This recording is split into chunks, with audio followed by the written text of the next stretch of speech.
មនុស្សមិនល្អគ្រប់10ទេរៀនមើលចំណុចល្អគេខ្លះផងរៀនផ្ដល់តម្លៃនិងសេចក្តីថ្លៃថ្នូរដល់អ្នកដទៃទើបរស់នៅជាមួយគ្នាបានសុខគេខឹងគេក្តៅបើអ្នកខឹងគេវិញអ្នកក៏ក្តៅដែរកំហឹងជាភ្លើងតែងដុតទីអាស្រ័យរបស់វាស្លាប់ទៅយកអ្វីទៅមិនបានទេរៀនធ្វើទានខ្លះគ្រាន់បានជាពូជបុណ្យសម្រាប់ទៅកាន់បរលោកនាយ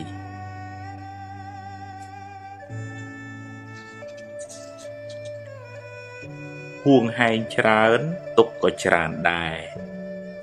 ព្យាយាមបំពេញតួនាទីអ្នកឲ្យបានល្អបើត្រូវប្រែប្រួលក៏អស់ចិត្តដែរព្រោះអ្នកបានធ្វើអស់ពីសមត្ថភាពហើយចង់ឲ្យគេគោរពអ្នក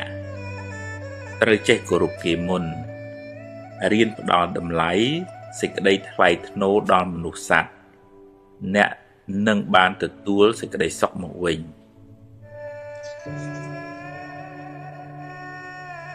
ព្យាយាមធ្វើរឿងណាដែលអ្នកអាចធ្វើបានរឿងដែលអ្នកមិនទាន់ធ្វើកើតរងចាំសិនចាំដល់ពេលអ្នកមានឱកាសមានសមត្ថភាពចិត្តបុណ្យចិត្តស្រស់ថ្លាចិត្តស្ងប់នាំឲ្យកាយក៏ស្រស់ចិត្តក៏ត្រជាក់ជីវិតបានសុខស្ងប់ច្រើនព្រោះចិត្តស្ងប់ល្អ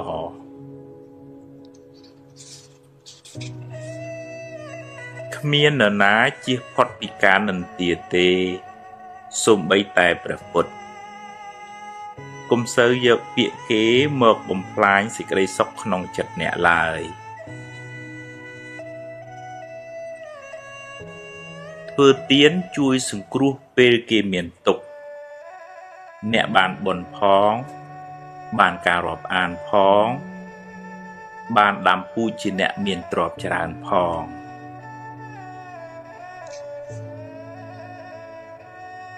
មនុស្សមានសម្ពាធបុណ្យខុសគ្នាជោគវាសនាក៏ខុសគ្នាដែរប្រឹងប្រែងរកឲ្យអស់ពីសមត្ថភាពហើយត្រេកអរចំពោះអ្វីដែលអ្នករកបានបើខ្ចីគេត្រូវចេះសងវិញកុំស៊ីដាច់បាបកម្មនាំឲ្យរកស៊ីមិនឡើងទេ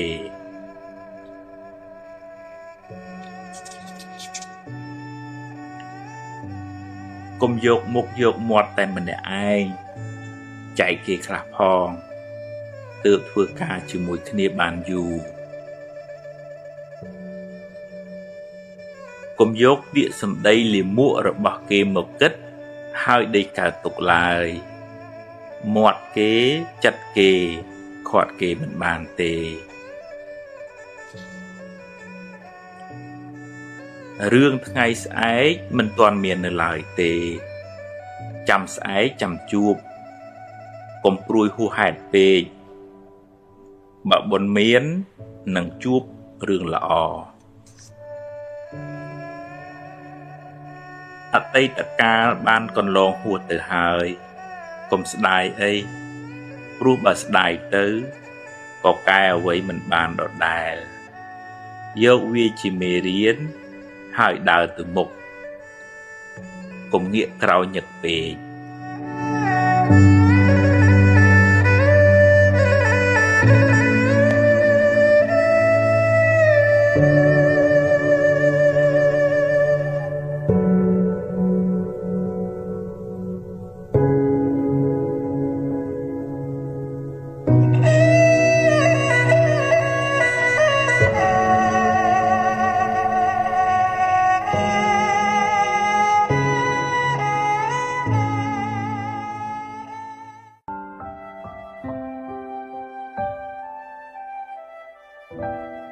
បើប្រាថ្នាសេចក្តីសុខដល់ខ្លួនឯងសូមកុំផ្ដល់សេចក្តីក្តៅក្រហាយដល់អ្នកដទៃ ព្រោះកម្មនឹងរត់មករកម្ចាស់វិញមិនខានមានជួបមានព្រាត់មានសុខមានទុក្ខជារឿងធម្មតារៀនទទួលយកទាំងពីរទៅដល់ណាក៏ជួបដែរ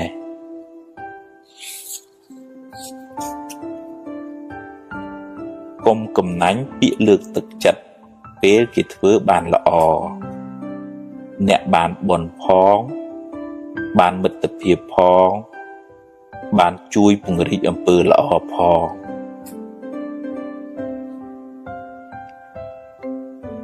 ខឹងហើយគុំគួនចងពៀគ្នានាំឲ្យកើតទុក្ខក្តៅក្រហាយវែងឆ្ងាយ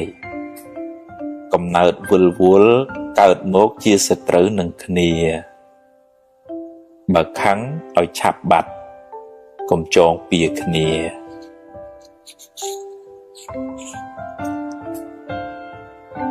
បំណងប្រាថ្នាមិនចេះតែបានសម្រេចគ្រប់ពេលទេហេតុមិនគ្រប់មិនបានសម្រេចឡើយរៀនទទួលស្គាល់ការពិតទើបមិនសូវមានទុក្ខកុំមានអ្នកពេកកុំពូកែតែឯងពេកកុំចេះគ្រប់រឿងពេកកុំអួតពេកស្ងាត់ខ្លះស្ដាប់គេខ្លះក៏ល្អដែរ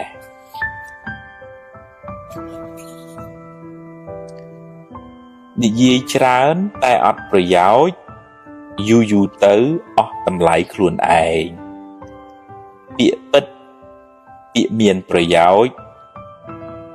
មើលកាលសិនសឹមនិយាយ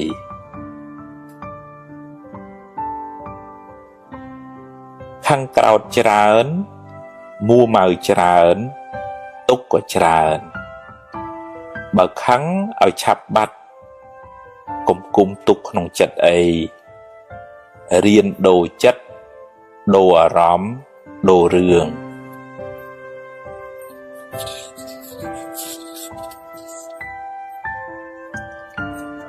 សាងល្អឲ្យហើយ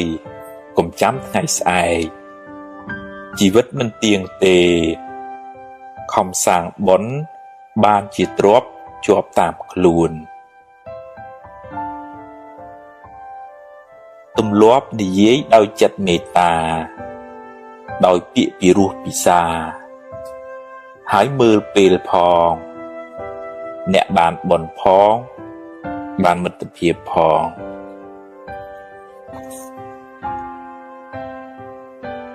មិនបៀតបៀនអ្នកដទៃដោយកាយឬវាចាជាមហាបុណ្យដ៏ធំធេងកើតជាតិណាមានអាយុវែងសុខភាពល្អមានគេចូលចិត្តច្រើន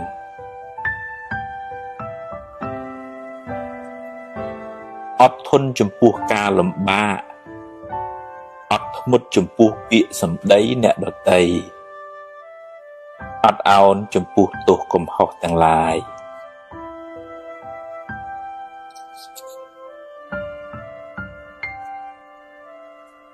មិនតបតទាំងកំហឹងជាជ័យជំនះដ៏ធំធេងគឺឈ្នះសេចក្តីក្រោធក្នុងចិត្តអ្នកបានត្រជាក់ចិត្តហើយមិនមានពៀវេរា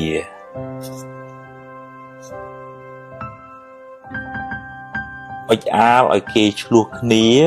បាបខ្លាំងណាស់ហើយមានកម្មពៀទៀតកើតជាតិណាបែកបាក់កូនចៅរស់នៅមិនសុខទេ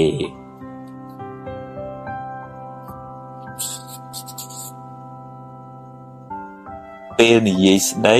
ឲ្យចេះគិតក្រែងចិត្តគេខ្លះផងវាចាមិនល្អនាំឲ្យមានបាបកម្មពៀវេរាកើតជាតិណាសម្បូរសត្រូវ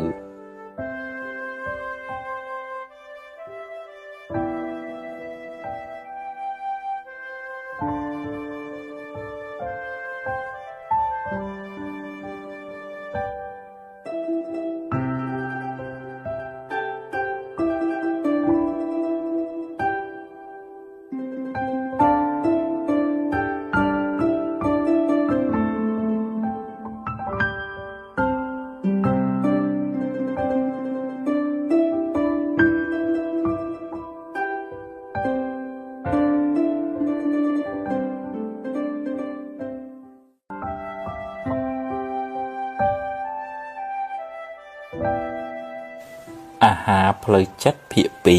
2សំណាងល្អកើតពីអំពើល្អដែលអ្នកបានសាងសំណាងអាក្រក់កើតពីអំពើអាក្រក់ដែលអ្នកបានប្រព្រឹត្តកំហឹងជាកែវពង្រីកធ្វើឲ្យរឿងតូចคล้ายជារឿងធំពេលកំហឹងរសាយបាត់ទៅបញ្ហាងាយដោះស្រាយកុំតក់ក្រហល់ហួសហេតុពេករឿងកើតឡើងតាមហេតុរបស់វាមិនមែនតាមចិត្តអ្នកបង្ខំទេ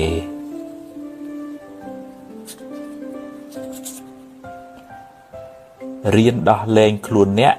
ពីគុកអតីតកាលចាត់ទុកថាជាផលបាបចាស់ទៅចុះយកវាជាមេរៀន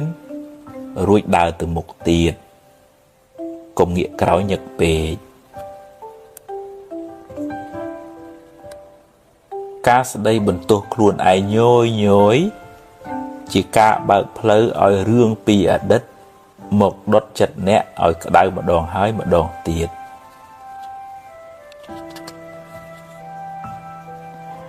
រឿងខ្លះ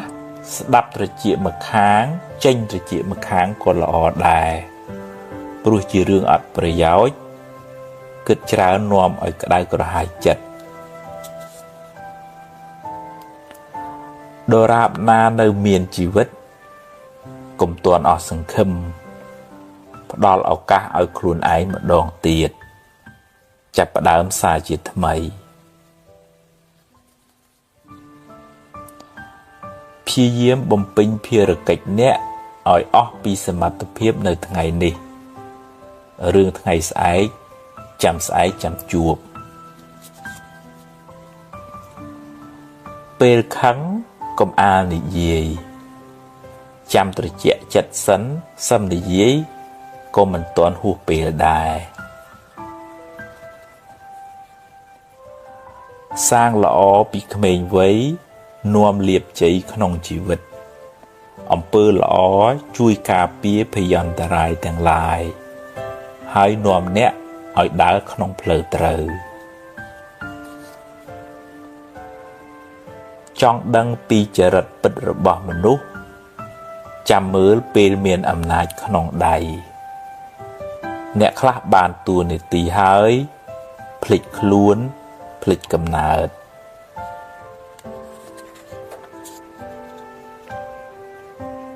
បើខឹងឲ្យឆាប់បាត់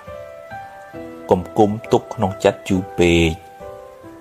រៀនដូរចិត្តដូរអារម្មណ៍រៀនភ្លេចខ្លះទើបមិនសូវមួម៉ៅចិត្តយឺតចុះតែកុំបោះបង់រក្សាជំហរបន្តដំណើរបន្តិចម្ដង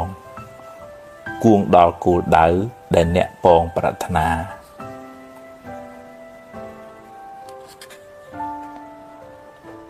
កុំមានអ្នកពេកកុំចេះគ្រប់រឿងពេករៀនស្ដាប់គេខ្លះយើងចេះនេះគេចេះនោះរៀនបើកចិត្តឲ្យទូលាយ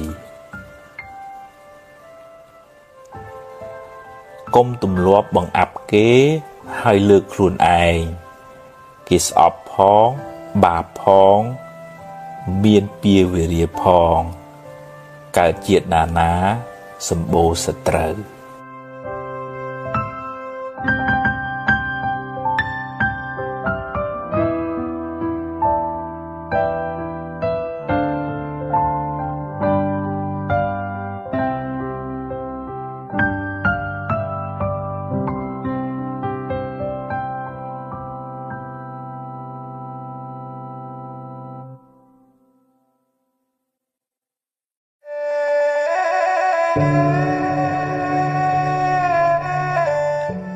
អតីតកាលពីរប្រភេទ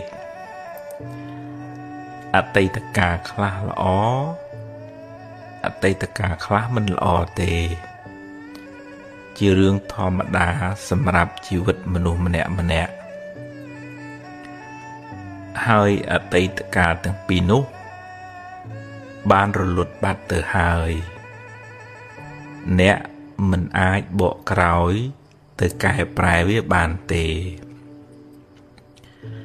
តែបើអ្នកគិតត្រូវអ្នកអាចកែច្នៃវាបានជាប្រយោជន៍សម្រាប់សាងអនាគតល្អទៅខាងមុខបើអតីតកាលនោះជារឿងល្អជារឿងបុណ្យកុសលអ្នកអាចរំលឹករំលើកវាឡើងវិញ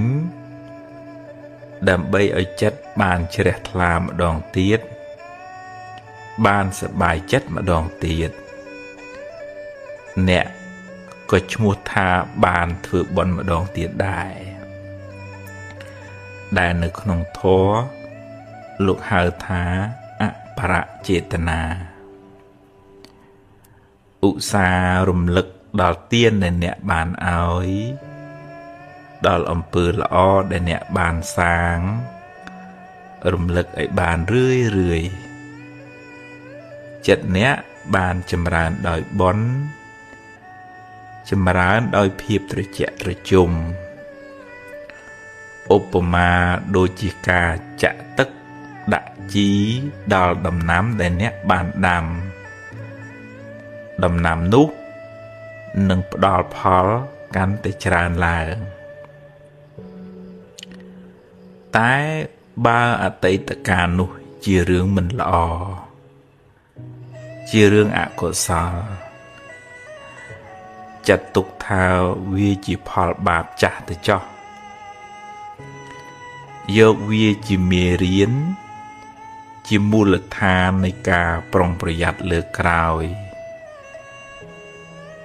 ហើយអនុញ្ញាតឲ្យវាកន្លងហួសទៅកុំស្ដាយអីព្រោះបើស្ដាយទៅក៏មិនអាចកែប្រែអ្វីបានដដែលហើយបើអ្នករំលឹករំលើកវាញឹកញាប់ពេកវាមានតែនាំឲ្យចិត្តអ្នកក្តៅក្រហាយប៉ុណ្ណោះ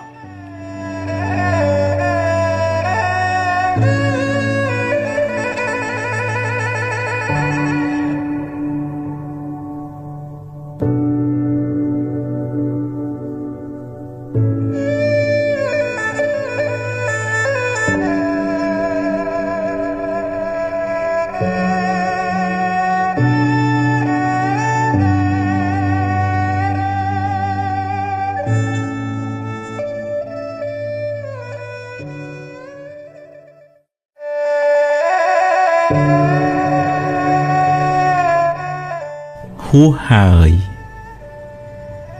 អតីតកាលល្អក្តីមិនល្អក្តីបានកន្លងហួសទៅហើយទោះបីអ្នកស្ដាយប៉ុណ្ណាក៏ទាញមកវិញមិនបានដែរ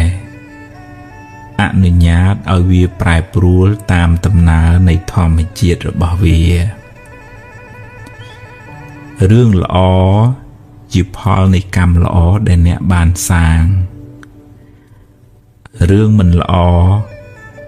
ជាផលនៃអកុសលកម្មដែលអ្នកបានប្រព្រឹត្តពីមុនមកជីវិតរបស់មនុស្សម្នាក់ប្រព្រឹត្តទៅតាមកម្លាំងកម្មដែលខ្លួនបានធ្វើពីអតីតផងកម្មក្នុងពេលបច្ចុប្បន្នផងអ្នកមិនអាចរត់គេចពីផលនៃកម្មបានឡើយរឿងខ្លះកើតឡើងហួសពីការស្មានរបស់អ្នកហើយអ្នកគ្មានសមត្ថភាពទៅបង្គាប់បញ្ជារឿងខាងក្រៅបានទាំងស្រុងទេកម្លាំងអ្វីស្មើដោយកម្លាំងកម្មមិនមានឡើយណដ្ឋិកម្មੰសមੰពលំ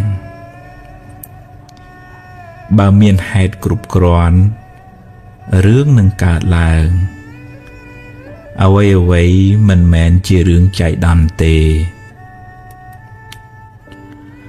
បើអ្នកបានជួបរឿងមិនល្អហើយអ្នកកើតចិត្តមួម៉ៅក្តៅក្រហាយ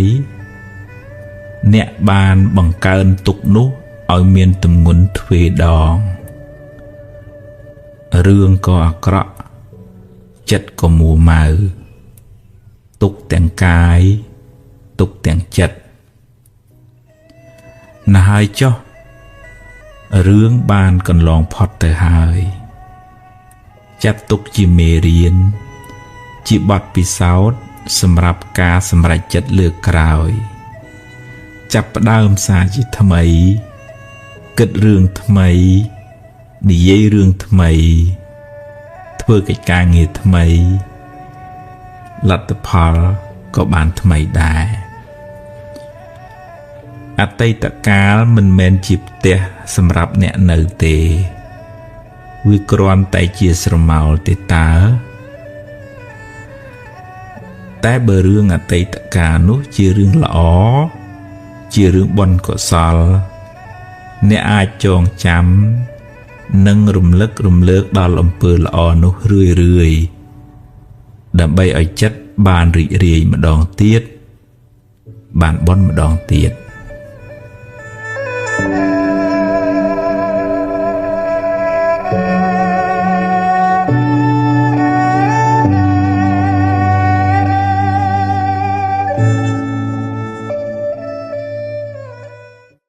ដោយចិត្តអ្នកឲ្យរវើរវាយខ្លាំងពេកអ្នកនឹងលែងមានសមត្ថភាពគ្រប់គ្រងវាមិនខានហើយអ្នកប្រកាសជាមានទុក្ខច្រើនដើម្បីឲ្យជីវិតរឹងមាំ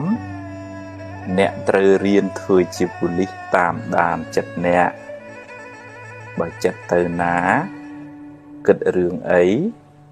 ត្រូវតាមមើលវាជាប្រចាំបើចិត្តល្អចិត្តរីករាយក៏ដឹងថាចិត្តល្អចិត្តរីករាយហើយបើវាអាក្រក់វាខឹងវាចំណែនវារវើរវាយវាស្ដាយវាភ័យវាអាក់អន់វាស្មុគស្មាញ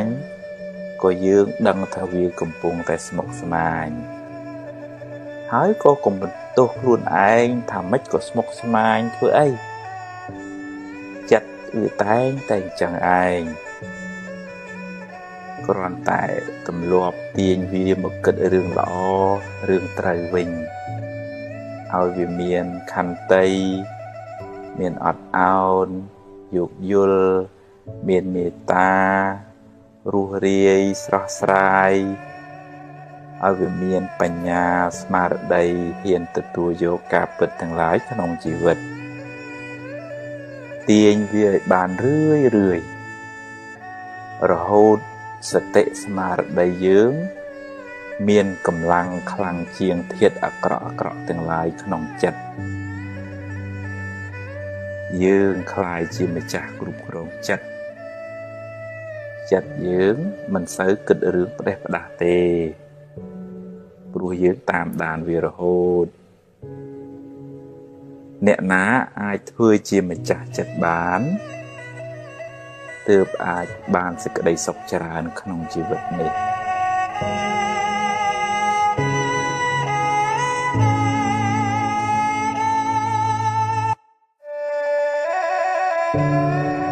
សាងបុណ្យលាងបាបពេលវេលាហួសទៅហើយអ្នកមិនអាចបកក្រោយវិញបានទេកម្មដែលអ្នកបានសាងហើយជាកម្មល្អក្តីអាក្រក់ក្តីអ្នកមិនអាចលុបវាចេញបានទេតែបើអ្នកគិតថាខុសអ្នកអាចកែប្រែខ្លួនប្រឹងសាងល្អឡើងវិញ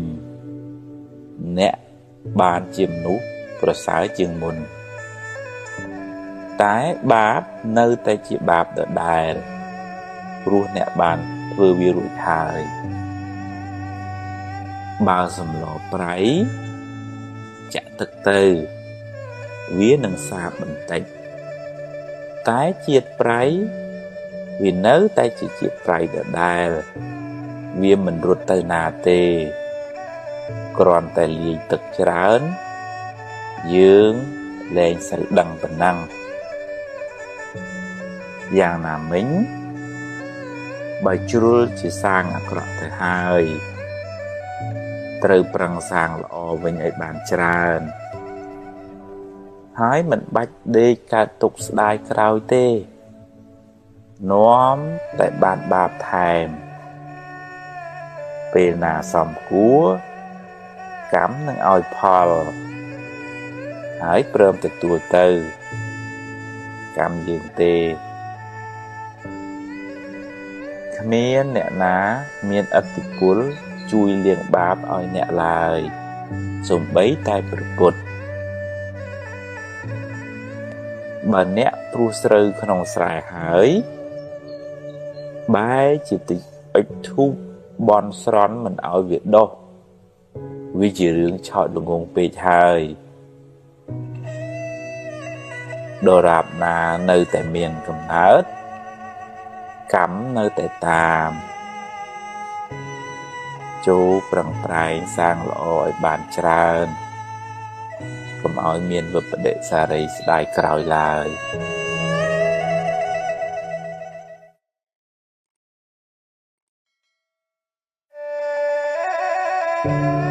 សាំញ៉ាំច្រើនសាវ៉ាច្រើនសាំញ៉ាំច្រើនម្ដងយកនេះម្ដងយកនោះនាំឲ្យអ្នកស្មុគស្មាញច្រើនកើតទុក្ខក៏ច្រើនដែរហើយគ្មានបានសម្រេចការណាមួយឲ្យប្រកបប្រជាទេយូរទៅគេក៏លែងទុកចិត្តទៀតមុននឹងសម្រេចចិត្តគួរគិតគូរឲ្យបានសពគ្រប់សួរយោបល់គេឲ្យបានច្រើនគ្នាសិនរួចបូកសរុបលទ្ធផលហើយចុងក្រោយអ្នក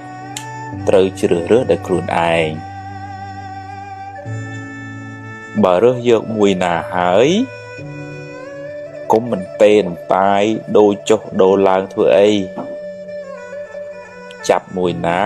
ឲ្យប្រកបមួយនឹងខ្លួនមួយកុំជិះទូកពីរប្រយ័ត្នធ្លាក់ទឹកត្រីរ៉ស់ក៏រួចទន្សាយក៏រួចមនុស្សសាវ៉ាច្រើនទទួលលទ្ធផលមិនសូវល្អទេបើរើសយកផ្លូវណាហើយត្រូវដើរឲ្យដល់ទីបំផុតកុំទៅមុខទៅក្រោយអីដើរឲ្យអស់ផ្លូវសិនបើទាល់ច្រកចាំគិតទៀតហើយកុំទម្លាប់បន្ទោសគេបន្ទោសឯងអីវាជាជំរឿសរបស់យើងទេបើផ្លូវនឹងខុសអ្នកអាចចាប់ផ្ដើមសារជាថ្មីហើយកុំស្ដាយអីស្ដាយទៅនាំតែក្តៅក្រហាយឥតប្រយោជន៍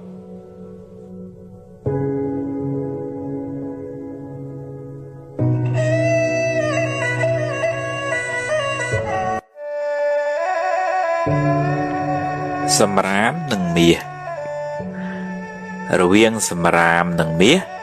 អ្នកឆ្លាតពិតជារើសយកមាសមិនខានតែមានមនុស្សល្ងងជាច្រើនចូលចិត្តស្ពាយសម្រាមហើយបោះមាសចោលសម្រាមមានទាំងខាងក្រៅមានទាំងខាងក្នុងសម្រាមខាងក្រៅមានដូចជារឿងមួម៉ៅក្តៅក្រហាយពាក្យពេចន៍ឌឺដងគេព័ត៌មានអាក្រក់រឿងអេកអូចចាក់ដោតពីអ្នកដទៃរឿងគេអត់ប្រយោជន៍ជាដើមចេះតែនាំយកមកដាក់ក្នុងខួរក្បាលយូរទៅខួរក្បាលអ្នកនឹងคล้ายជាធុងសម្រាមមិនខានសម្រាមខាងក្នុងក៏មានច្រើនដូចជាកំហឹងឆេវឆាវចំណែនឈ្នាននេះស្អប់គុំគួនរវើរវាយស្មុគស្មាញភ័យព្រួយបារម្ភស្ដាយសំណោះជាដើមដើម្បីបានសុខអ្នកត្រូវព្យាយាមសម្អាតទាំងខាងក្រៅទាំងខាងក្នុងហើយទម្លាប់ដាំផ្កាក្នុងចិត្តអ្នកវិញដូចជាភ ភាពស្រស់ស្រាយរុះរាយស្មារតីរឹងប៉ឹងស្វាហាប់ខន្តីអត់ធន់មេត្តាករុណាសន្តោសប្រោសប្រណីបញ្ញាស្មារតីជាដើមចិត្តអ្នកនឹងស្រស់ដូចផ្កាភ្លឺថ្លាដូចមាសជីវិតអ្នកក៏បានសុខច្រើនដែរ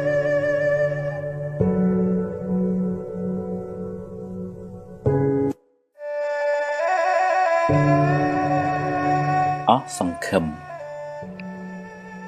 ពេលជួបបញ្ហាច្រើនពេកក្នុងជីវិត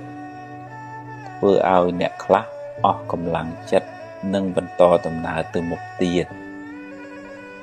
ជីវិតបែរជាស្វិតសុពូនក្រៀមក្រោះអស់នៃមានតម្លៃរហូតអ្នកខ្លះហ៊ានបោះបង់ជីវិតខ្លួនឯងចោលទៀតផងអ្នកអស់សង្ឃឹមភាគច្រើនឲ្យតម្លៃជីវិតខ្លួនឯងស្មើនឹងអ្វីដែលបានកើតឡើងរួចហើយដកតម្លៃជីវិតបច្ចុប្បន្ននិងជីវិតអនាគតចេញគេបានដាក់ច្រវាក់ខ្នោះគ្នាងខ្លួនឯងឲ្យនៅក្នុងគុកអតីតកាលតែបើគេគ្រាន់តែចាក់ចេញពីគុកអតីតកាលបន្តិចគេនឹងឃើញពន្លឺស្វាងស្វ័យនៃបច្ចុប្បន្ននិងអនាគតមិនខានជីវិតអតីតកាលបានស្លាប់បាត់ទៅហើយគ្មានតម្លៃអ្វីទៅដេកស្ដាយស្រណោះឡើយតែអ្នកអាចយកវាជាបទពិសោធន៍បានហើយក៏គ្មានអ្វីត្រូវព្រួយបារម្ភពេកពីជីវិតអនាគតដែរ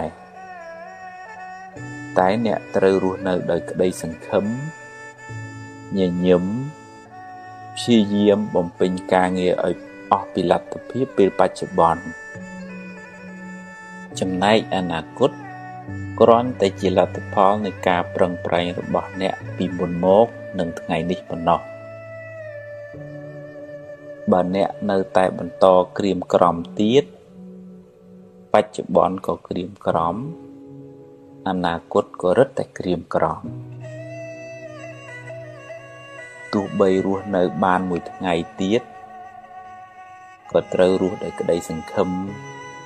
ដោយភាពស្រស់ស្រាយដោយទឹកចិត្តល្អ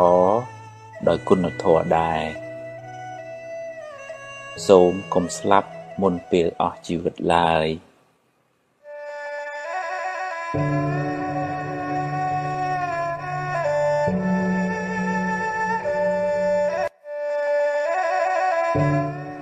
អំនួតអ្នកខ្លះពូកែគ្រប់រឿង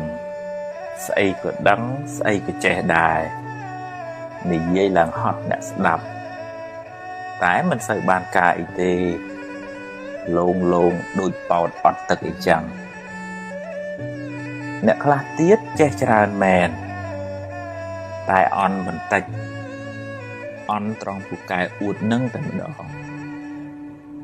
និយាយពីចូលចិត្តលើកខ្លួនឯងខ្លាចតែគេមិនដឹងខ្លាចតែគេថាខ្លួនឯងអន់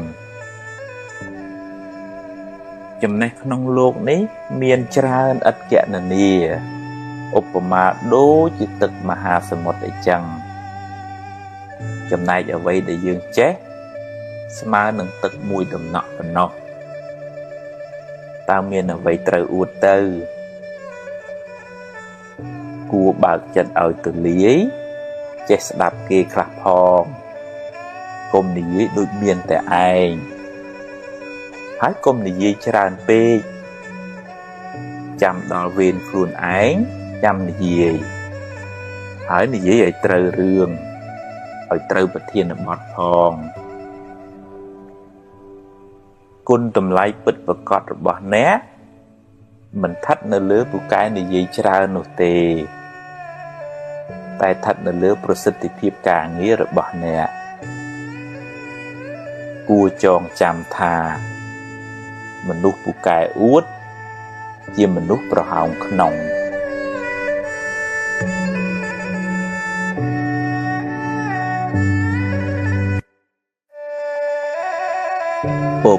ខ្មៅនៅលើក្បាលស្មុគស្មាញច្រើនមួម៉ៅច្រើនព្រួយបារម្ភច្រើនគិតច្រើននាំឲ្យអ្នកមានទុក្ខក៏ច្រើនដែរហើយបើបណ្ដែតបណ្ដោយយូរទៅអ្នកនឹងលែងមានសមត្ថភាពគ្រប់គ្រងវាជីវិតអ្នកនឹងវិលវល់រកសុខមិនសូវឃើញឡើយអ្នកត្រូវចាប់ផ្ដើមតាមដានចិត្តអ្នកពីពេលនេះតទៅទម្លាប់វាឲ្យគិតរឿងល្អរឿងបុណ្យកុសលរឿងបច្ចុប្បន្នរឿងណាហួសហើយឲ្យវាហួសទៅចុះកុំស្ដាយអីហើយរឿងណាមិនទាន់មកដល់ទេក៏កុំកើតទុកពេកអីដែរជួបរឿងណាដោះរឿងនឹងទៅរៀនទាញចិត្តអ្នកឲ្យចេញពីរឿងមួម៉ៅក្តៅក្រហាយទាំងឡាយវាពិបាកណាស់តែអ្នកត្រូវតែទម្លាប់បន្តិចម្ដងទម្លាប់តាមដានវាទម្លាប់មើលវារឿយទម្លាប់អប់រំវាឲ្យមានខន្តីអត់ធន់មានមេត្តាមានភាពរួសរាយរាក់ទាក់អត់ឱនយោគយល់មានបញ្ញាស្មារតីហ៊ានទទួលស្គាល់ការពិតនៃជីវិតរឿងល្អក៏ព្រមទទួលរឿងមិនល្អក៏ប្រឹងដោះស្រាយទៅជីវិតគឺអញ្ចឹងឯងកុំស្មុគពេកអីប្រឹងទៅប្រឹងដោយក្តីសង្ឃឹមដោយភាពស្វាហាប់ដោយគុណធម៌ដោយភាពស្រស់ស្រាយធ្វើដូច្នេះបានចិត្តអ្នកនឹងស្រឡះស្រឡំច្រើនអ្នកនឹងមិនសូវមានទុក្ខឡើយ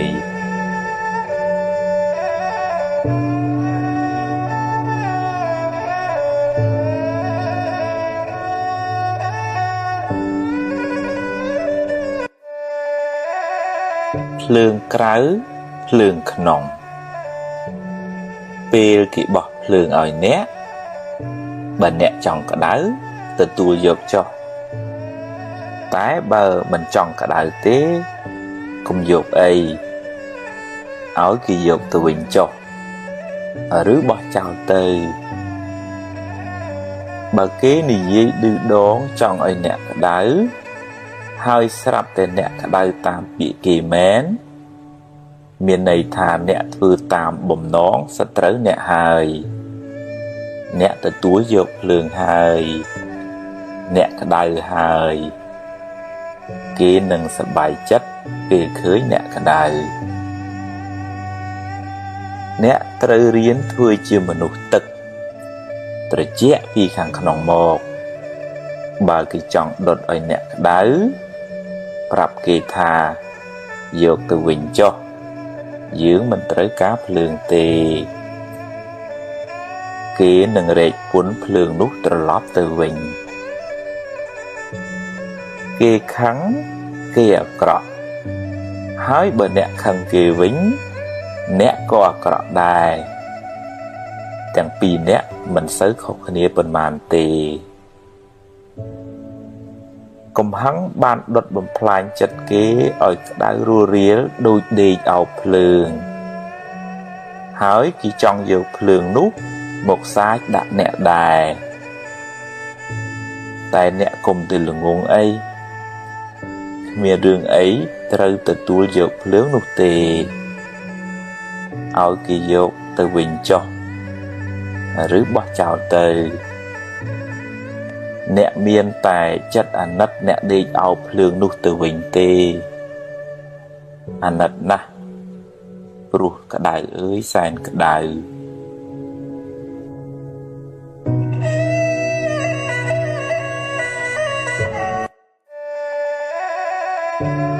មនុស្សមិនចេះខុសអ្នកខ្លះត្រូវរហូតខុសក៏ត្រូវត្រូវក៏ត្រូវខ្លាចខ្លួនឯងអន់ខុសហើយខំនិយាយបន្លែបន្លប់យកត្រូវតែខ្លួនឯងពេលធ្វើខុសអន់មួយបិទបាំងកំហុសអន់មួយទៀតហើយបើខំនិយាយបន្លែបន្លប់យកត្រូវអន់ថែមមួយទៀតមនុស្សប្រភេទនេះคล้ายជាមនុស្សអន់អាជីពអ្នកណាដែលថាមិនចេះខុសហើយគ្មានអីធ្ងន់ធ្ងរគ្រាន់តែសុំទោសគេហើយប្រឹងកែកំហុសនោះឡើងវិញទេព្រះពុទ្ធហៅមនុស្សប្រភេទនេះថាជាបណ្ឌិតទៀតផងព្រោះអាចអភិវឌ្ឍខ្លួនឯងឲ្យបានខ្ពង់ខ្ពស់ជាងមុនបើមុខអ្នកប្រឡាក់ធ្យូងហើយមានគេប្រាប់គ្មានអីត្រូវប្រកែកទេហើយត្រូវអរគុណគេផងយ៉ាងណាមិញការចេះទទួលកំហុសហើយកែប្រែកំហុសជាមាគ៌ាឆ្ពោះទៅរកការរីកចម្រើនក្នុងជីវិតដោយព្រះច័ន្ទចាក់ចេញពីពពកដូច្នោះឯងគួរចងចាំថាមនុស្សអួតច្រើនជាមនុស្សអន់ខ្លាំង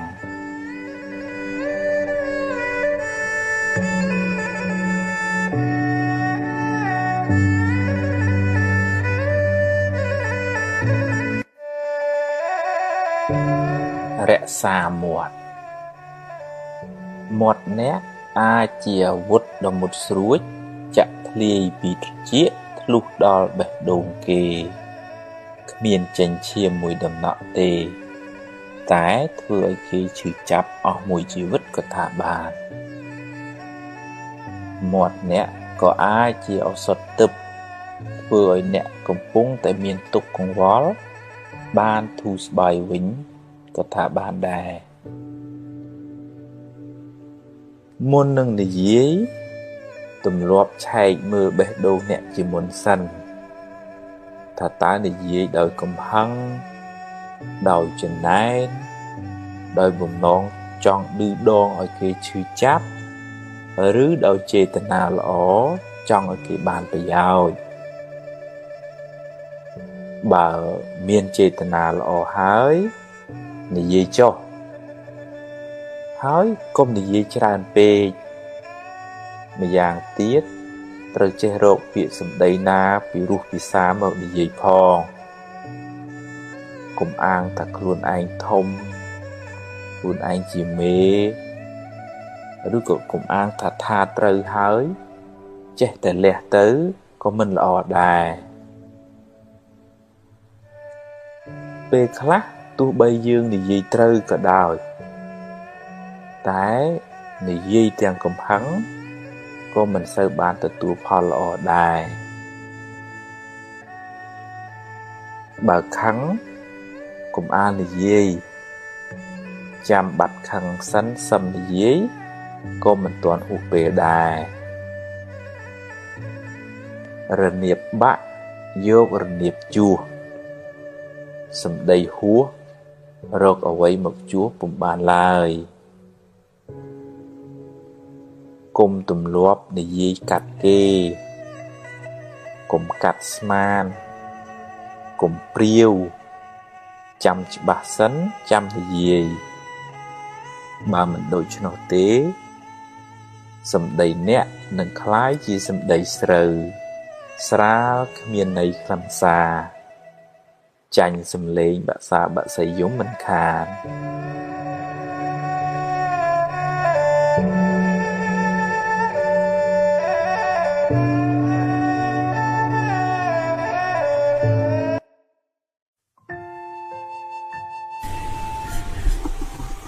តែប្រតិធានបត់របៀបធ្វើបន់ហើយឥឡូវនេះវាមិនសូវបានធ្វើមកវត្តមកវាទេប៉ុន្តែយើងអាចធ្វើបន់នៅផ្ទះបាន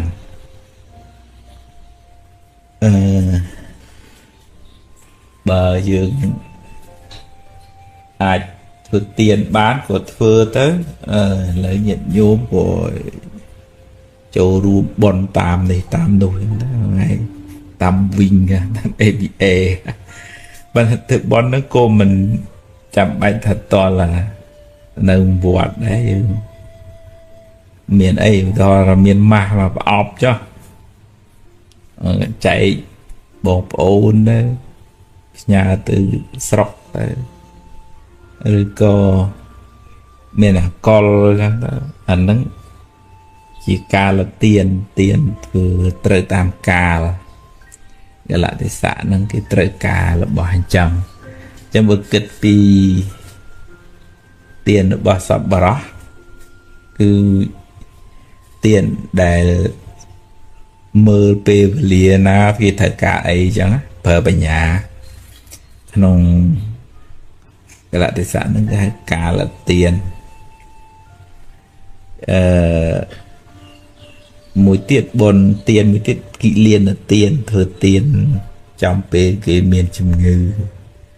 អាហ្នឹងក៏ជាបុណ្យតាមកាលដែរហើយក្នុងធម៌ថាបានផលបានអានិសង្សច្រើនគ្នាអត់មានលុយចូលពេទ្យឬក៏មានប្រកាសអីជួយទៅមន្ទីរពេទ្យថ្ងៃណាទេទៅគេមានបុណ្យផ្កាទៅមន្ទីរពេទ្យកុមារអង្គរនងគោទៅការជំនួយសម្រាប់ជាបាលកុមារគេអត់យកលុយទេនៅសៀមរាបហ្នឹងពេទ្យមួយទៀតដែរពេទ្យបេះដូងជប៉ុននេះជាបាលកុមារកើតមហារីកនៅឧដុង្គហើយញាតិញោមបើមានកូនចៅណាដែលមានជំងឺធ្ងន់ធ្ងរអញ្ចឹងអាចទៅនឹងបានហើយ free ទេគេមិនគិតលុយគិតកាក់ទេហើយញាតិញោមបើអាចចូលរួមជួយបានក៏ជួយទៅព្រោះទៅចំណាយលុយច្រើនណាថាជឿអាសាទៅតាមបនទៅតាមការគេអីជួនយោបល់ម្ចាស់បនគេថាញោមអើយធ្វើបនអស់លុយច្រើនណាលើម្លែកទៅម្លែកប្រាក់$100 $200ចូលពេទ្យទៅអាហ្នឹងបានបនច្រើនជាបននាំឲ្យមានអាយុវែងសុខភាពល្អ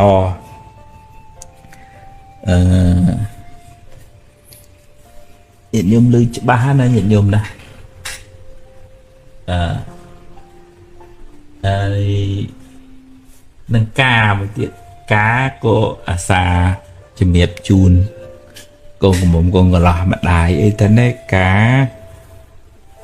ពិធីមង្គលនឹងសេរីសួស្ដីនឹងយើងឲ្យបានមង្គលមែនណាមង្គលគឺយើងធ្វើល្អថ្ងៃការណាមុនប្រសងមកចម្រើនព្រះបរិត្តដាក់បវាតនឹងល្អហើយជាមង្គលឲ្យเป็นមួយទៀតនោះអស់លុយធ្វើការនឹងអស់ម៉ឺនអស់ប្រាក់ម៉ឺនប្រាក់សែនណាអ្នកខ្លះឥឡូវដើម្បីបានបុណ្យមួយជាចំណុចចាប់ផ្ដើមជាមង្គលនៃជីវិតគ្រួសារហ្នឹងម្លែកលុយកាក់ខ្លះតិចតួចបានហើយមិនច្រើនទេ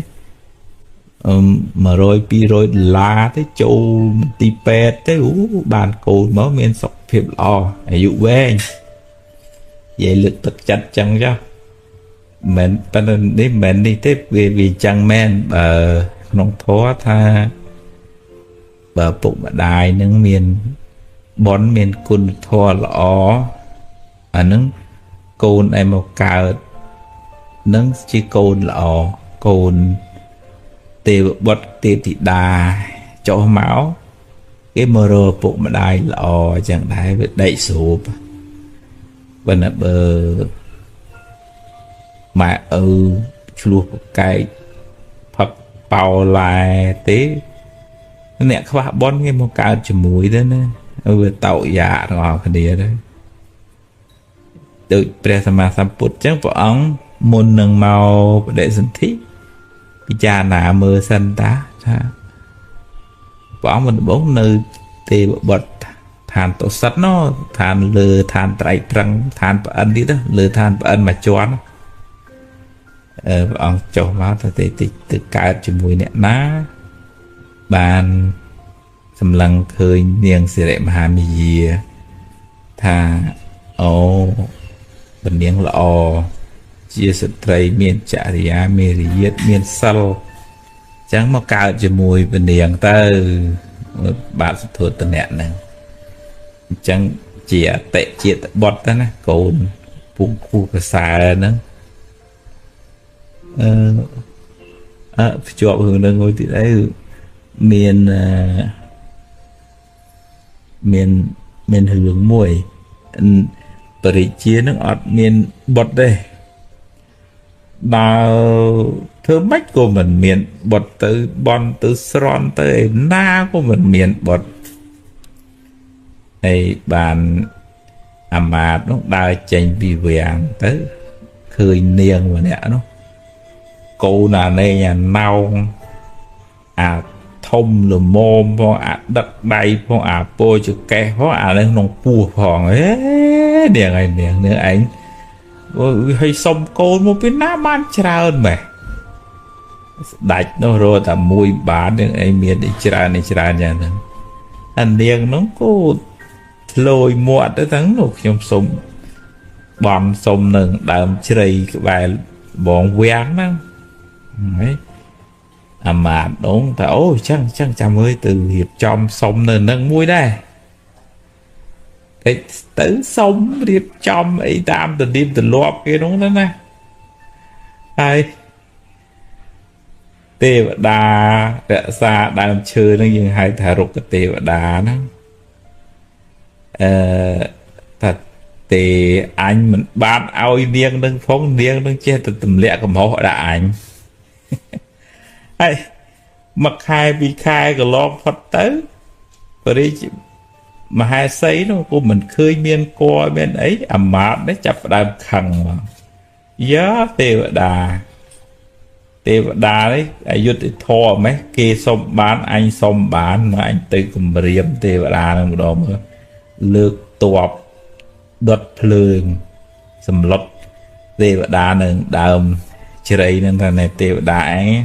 khi ông tục bê ở ban ngày mà mình phồm hổ đi chụp bót ơi và đi chia tí cặp đâm chưa cho rồi tê và đá ở cái lạnh nơi mà sầm lót tê và đá nhá ai tê và đá nó thả niềng anh pol tục anh này anh khi mình bán ao cô nên anh phòng hay nên anh mà tầm lẹ tầm hô chẳng anh tê rô cô này là ao có thể chia rồi và mà ngay tí phí cầm riêng một đòn tiền ngay tí bấy cầm riêng một đòn tiền họp ngay là tìm lái so là buồn ngày đi đấy là cặp cầm tích thầy mà ngay tí phèm tí muối phây xong sláu bạn tê và đá nó từ xua noam xong dụ bao tê và đá xem tiệt để nơi đầm bòn nâng kia ta đi nhưng mình đang từ rồi là bán đấy bên này chứ xạ mới tới chuột chỉ mùi trà tôm hai thì chỉ cá cái mình rọt bà cái cục krong này nó như vậy rồng rường nứng đại tận buồn từ miền virus hạ cả virus khác của về thì ai đại tận buồn nữa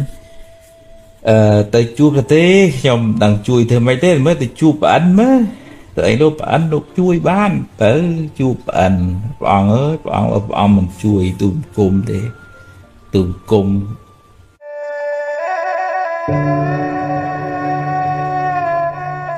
bà nơi con này à bị thóm ở quay để cả là chấm pu dương chấm pu kia nứng mình chỉ riêng chạy đòn này rất miền hai miền phao cục khoản bờ dương chụp hưởng lõ kê xa hồ sĩ chấm nành chỉ vật nâng bàn sọc của phiệp lõ tức là nâng chỉ phao này cụ sò là cam tiền cụ sò là cam mà tây tạ tiền cụ sò là cam bài chữ bòn bộ ưu tiên họ tha dương thọp chấm mai chấm ơi chạy tiền rẽ xa sờ chứng bòn nâng xóm cung nâng ការប្រយ័ត្នប្រយែងសេចក្តីមិនប្រមាទការមានសិលពេលបច្ចុប្បន្នមិនបៀតបៀនមិនចងពៀជាមួយអ្នកដទៃហ្នឹងធ្វើឲ្យបុគ្គលហ្នឹងបានសុខទៅ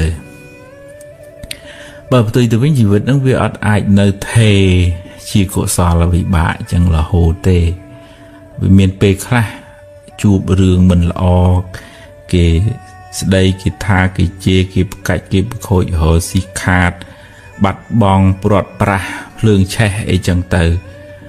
ហ្នឹង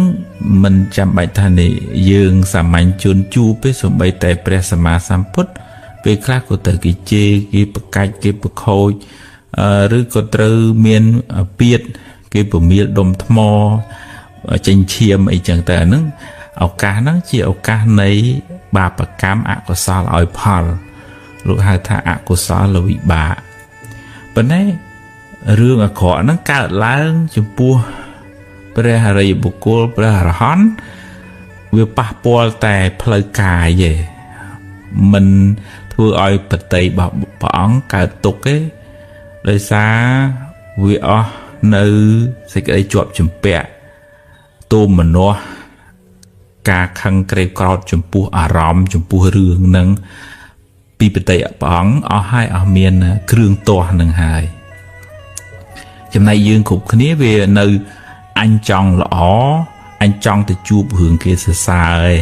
អញមិនចង់ឲ្យគេនទានឹងទេវាស្រឡាញ់មកខាងវាទាត់មកខាងចោលហើយជីវិតហ្នឹងដែលមានទុកច្រើនហ្នឹងគឺរឿងប្រកាន់មកខាងហើយទាត់មកខាងចោលហ្នឹងអញ្ចឹងបានព្រះអង្គឲ្យយើងទាំងអស់គ្នាហ្នឹងរៀនដើរក្នុងមជ្ឈិមាបដិបទាផ្លូវកដាលមានន័យថាអាចទទួលរឿងល្អដែលកើតឡើងក៏ទទួលកំណត់ដឹងបានរឿងមិនល្អកើតឡើងក៏កំណត់ដឹងបានថាសុទ្ធតែមានហេតុសុទ្ធតែមានផល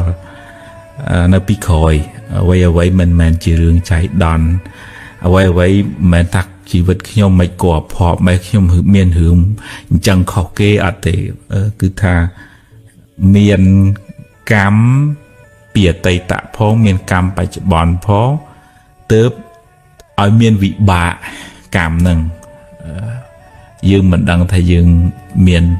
បានធ្វើអ្វីខ្លះពីអតីតមកយើងមិនដឹងថាគេធ្វើអ្វីខ្លះពីអតីតមកបើពុទ្ធលោកមានញាណដឹងអំពីបព្វកម្មរបស់បុគ្គលម្នាក់នឹងឧទាហរណ៍ថា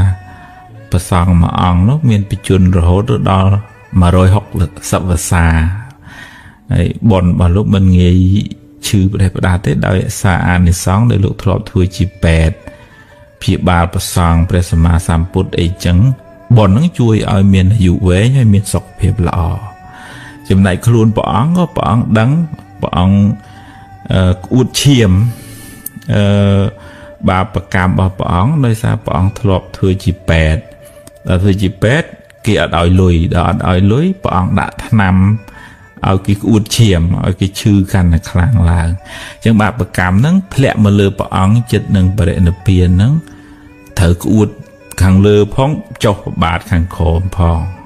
នឹងទូអង្គពុទ្ធផងនៅតែទទួលផលកម្មហ្នឹងពេលខ្លះទៅគេប្រកាច់ប្រខូចព្រះអង្គទៅព្រះអង្គធ្លាប់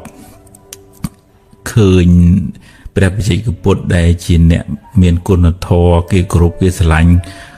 គ្រប់គ្នាហើយគេអត់សូវយកចិត្តទុកដាក់ជាមួយនឹងពុទ្ធិស័តកាលនោះ